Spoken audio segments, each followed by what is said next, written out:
Welcome back to my channel Hema Govindam. Daily లైఫ్‌కి సంబంధించి daily use sentences అనేవి షార్ట్‌లో చూస్తున్నాం కదా! సో, ఇప్పుడు మీరు లాంగ్ వీడియోస్‌లో చూస్తారు. ప్రతిరోజు ఈ సెంటెన్సెస్ ప్రాక్టీస్ అయినట్లయితే మీకు చాలా ఈజీగా ఇంగ్లీష్ అనేది డైలీ లైఫ్‌లో మాట్లాడడం అనేది ఈజీగా వస్తుందనమాట. డే 1 చూద్దాము డైలీ లైఫ్. డైలీ లైఫ్‌లో ఇవి ఎక్కువగా యూజ్ చేస్తాం ఈ సెంటెన్సెస్ అనేవి. ఐ యామ్ గెట్టింగ్ లేట్ నాకు ఆలస్యం అవుతుంది. లేదా ఐ యామ్ గెట్టింగ్ స్లీప్ నాకు నిద్రొస్తుంది. ఐ యామ్ గెట్టింగ్ హంగ్రీ నాకు ఆకలేస్తుంది. ఇలాంటి సందర్భాల్లో వాక్యం యూజ్ చేయొచ్చనమాట. ప్లీజ్ హరీ అప్ దయచేసి త్వరగా రండి. I will be back soon నేను త్వరలో తిరిగి వస్తాను. The weather is nice today ఈరోజు వాతావరణం బాగుంది.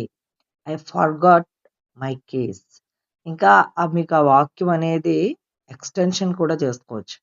I forgot my keys at home. I forgot my pen at office. ఇలా కూడా మనం చెప్పుకోవచ్చు అనమాట. లెట్ మీ చెక్ అగైన్ మీకు లెట్‌తో వచ్చేవి మళ్ళీ మీకు వేరే చేసి పెడతాను. లెట్‌తో వచ్చేవి, మీతో వచ్చేవి చాలా ఉంటాయి. అప్పుడు మీరు అవి చూద్దురు గాని. లెట్ మీ చెక్ అగైన్ నేను మళ్ళీ చూసుకుంటాను. లెట్ మీ స్పీక్ నన్ను మాట్లాడనివ్వు. లెట్ హర్ గో తనని వెళ్ళనివ్వు. అలా లెట్ మీద పర్మిషన్‌వి ఎలా వస్తాయనేది నేను మళ్ళీ వీడియోస్ చేస్తాను. ఐ నీడ్ సమ్ వాటర్ నాకు కొంచెం నీరు కావాలి. ఇట్స్ గెట్టింగ్ డార్క్ చీకటి పడుతుంది. ఇక్కడ చూడండి ఐ యామ్ గెట్టింగ్ లేట్ అని ఎలా అయితే చెప్తున్నామో ఇంగ్ ఫార్మ్ వచ్చి మనకి గెట్‌కి ఇంగ్ ఫార్మ్ వస్తదనమాట. అంటే ఏంటి ఇక్కడ వర్బ్ ఫార్మ్స్ వస్తాయి. సబ్జెక్టు, హెల్పింగ్ వర్బ్స్, గెట్‌కి ఇంగ్ ఫార్మ్ వచ్చి మనం ఏదైనా రాసుకోవచ్చు. Okay. It is getting dark. లేదు అంటే ఇట్ ఈస్ గెట్టింగ్ కూల్. అంటే ఇది చల్లారిపోతుంది అని చెప్తాం కదా! సో, అలాంటి సందర్భాలను కూడా ఇది యూజ్ చేస్తామనమాట. నెక్స్ట్ వచ్చేసి ఇంకొకటి చూద్దాం. ఇది కూడా ఏంటి హోమ్ యూజ్ అన్నమాట. ఎక్కువగా మనం ఇంట్లో యూజ్ చేసేటువంటి పదాలు. బ్రేక్‌ఫాస్ట్ ఈజ్ రెడీ లేదా dinner is ready, lunch is ready అంటాం కదా! అలా అన్నమాట. అల్పాహారం సిద్ధంగా ఉంది. క్లీన్ యువర్ రూమ్ నీ గదిని శుభ్రం చేయి. అలాగే clean your room, clean your bag, clean your house ఇలా ఏ సందర్భంలో అన్నా మనం ఆ వాక్యాన్ని వాడొచ్చు. కీప్ ద డోర్ క్లోజ్డ్ తలుపు మూసి ఉంచండి.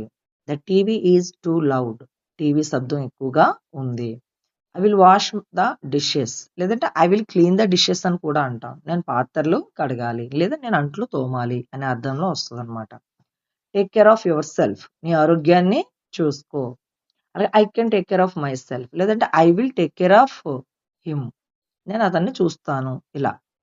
సో ఈ సందర్భాల్లో మనం ఈ పదాన్ని వాడొచ్చు అనమాట. డిన్నర్ విల్ బి లేట్ రాత్రి భోజనం ఆలస్యం అవుతుంది.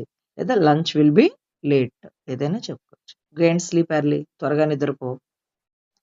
ఇలాంటి సెంటెన్సెస్ రోజు మీకు నా ఛానల్ ద్వారా లాంగ్ వీడియోస్‌లో పెడతానండి. మీరు చక్కగా చూసి మంచిగా ఇంగ్లీష్ నేర్చుకోండి. Until then bye.